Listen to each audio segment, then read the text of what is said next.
Hello everyone, welcome back to the channel. हम class 7th के जो एमसीक्यू कर रहे थे वो 7 लेसन तक कंप्लीट हो चुके हैं।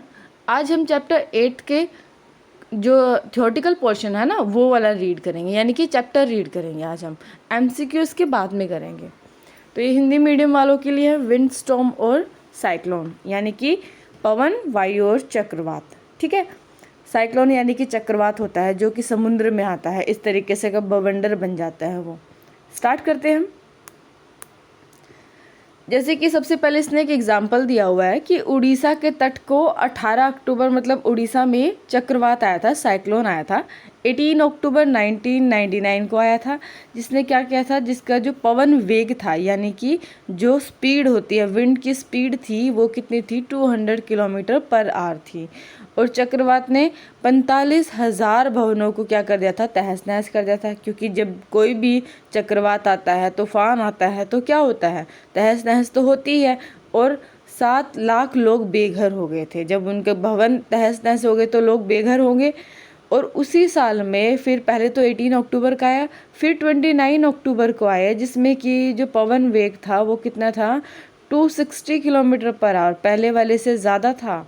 एक अन्य चक्रवात आया, इसमें क्या हुआ, इसके साथ ही 9 मीटर ऊंची समुद्री लहरें भी, जो समुद्र की लहरें होती है ना, सी वेव्स होती हैं, वो भी टकराई तट से।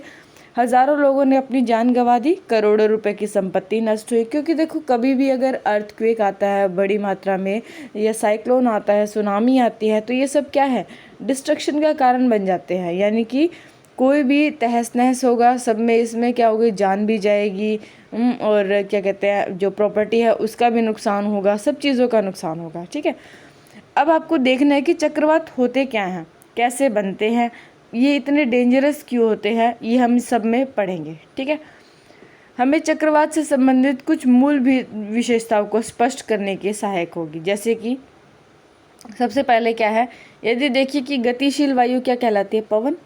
सिर्फ अगर वो होगी, सिर्फ हवा चल रही है, उसको तो हम बोल देंगे वायु।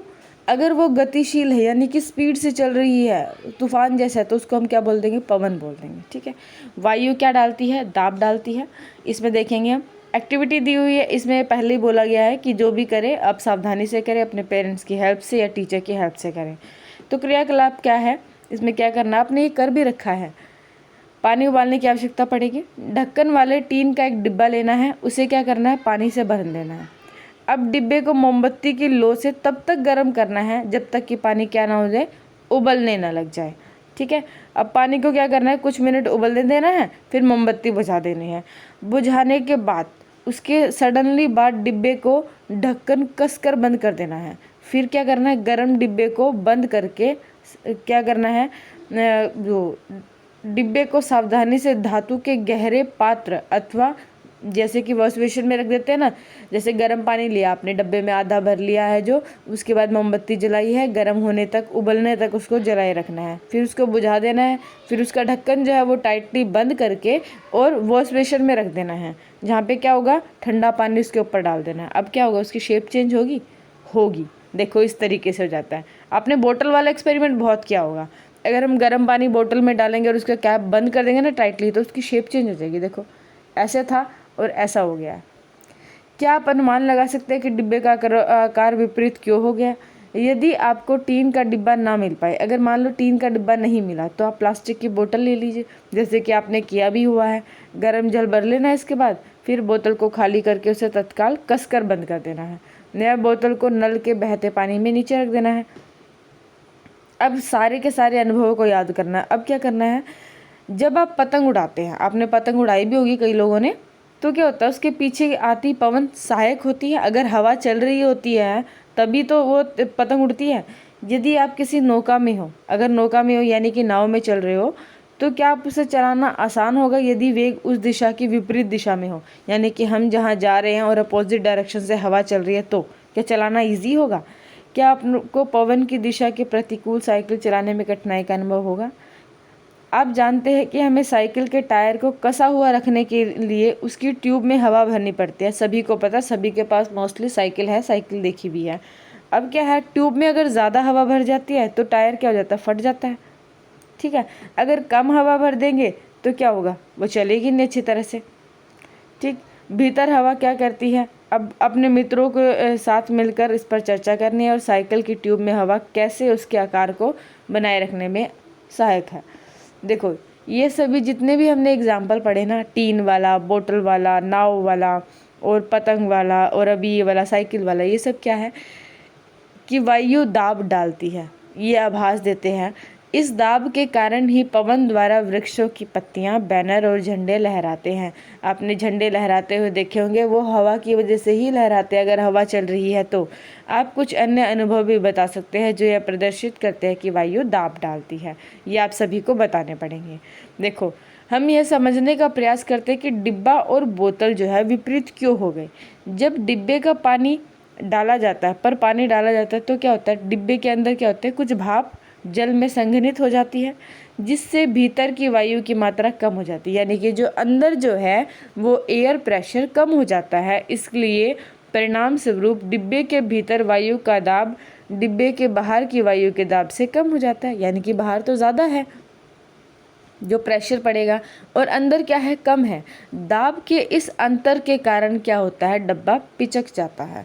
इसी तरीके से जो बोतल होती है वो भी पिचक जाती है। अब है नेक्स्ट टॉपिक है हमारा इसी का, पवन का वेग बढ़ने पर वायु दाब घट जाता है, कैसे। अब हमने ये एक्सपेरिमेंट करना है, कागज़ के एक टुकड़े को मोड़कर किसी खाली बोतल, देखो ये वाला एक्सपेरिमेंट आपने कर भी रखा है, खाली बोतल के अंदर कागज़ का टुकड़ा डालने की कोशिश, गोल गोल करके फूंक मारकर गेंद को भीतर ढकेलने का प्रयास कीजिए। इस क्रियाकलाप को विभिन्न आप की बोतलों के साथ करने का प्रयास करें। अपने मित्रों से भी फूंक मारकर गेंद के, मतलब अभी ये बहुत सारे एक्सपेरिमेंट करने पड़ेंगे आपको। एक ये वाला है, अब क्या है कि जो कागज़ की गेंद को फूंक मारकर बोतल में डालना कठिन क्यों है। अब दूसरा है 8.3 क्रियाकलाप क्या है, गुब्बारों को फुलाना। लगभग समान आमाप के क्या लेने हैं, 2 गुब्बारे लेने हैं, 2 बलून्स लेने हैं। गुब्बारों में क्या भरना है, पानी भर लेना है। दोनों गुब्बारों को क्या करना, फुलाकर प्रत्येक को धागे से बांध देना। देखो ऐसे थ्रेड से बांधा हुआ है ना। गुब्बारे को साइकिल के स्पोक अथवा किसी छड़ से 8 से 10 सेंटीमीटर की दूरी पर, यानी कि डिस्टेंस पे बांधना है। अब डिस्टेंस पे बांधने के बाद बीच में दोनों के ब्लो करनी है हवा। अब हवा मारने पर क्या होगा, हम अलग अलग तरीके कर सकते हैं अब, लेकिन हवा मारने पे होगा क्या ये देखना है हमें। अब इसी के साथ 8.4 एक्टिविटी है, ये क्या कहती है, फूंक मारकर कागज़ की पट्टी को उड़ा सकते हैं। देखो इस तरीके की कागज़ की पट्टी बनानी है, 20 सेंटीमीटर लंबी और 3 सेंटीमीटर चौड़ी कागज़ की पट्टी बनाओगे आप।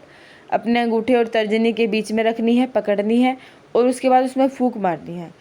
अब जो है कुछ तो क्या कहते हैं कि जो पट्टी है वो ऊपर उठेगी और कुछ क्या कहते हैं कि पट्टी जो है वो नीचे जाएगी, ये नीचे चली गई, ये ऊपर चलेगी। तो लेकिन एक्चुअल में क्या होगा पवन के वेग का, देखो जब हम बोतल के मुख पर फूंक मारते हैं तो क्या होता है, मुख के पास की वायु का वेग अपेक्षाकृत अधिक हो जाता है, अधिक हो जाएगा।